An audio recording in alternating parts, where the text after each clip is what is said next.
Tell us a little bit about the store. Well, it's a franchise of uBreakiFix by Assurian, which is a nationwide chain of electronics repair, about 750 stores nationwide. This is my second store, opened in Jersey City just about exactly a month ago.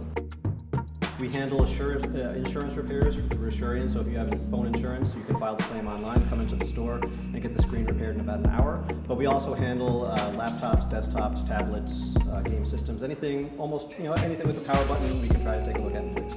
Personally, what got you into kind of being an entrepreneur and opening the business? Well, I was in corporate IT for a long time, and I would always been, tinkering myself with tools, with devices and computers. And then when I was looking between jobs, looking for, the next thing to do, I actually brought my own phone into uBreakiFix and saw information about franchising, and I decided that, that would be what I wanted to do next. I thought it dovetailed nicely with my previous experience, and I liked the idea of owning my own business.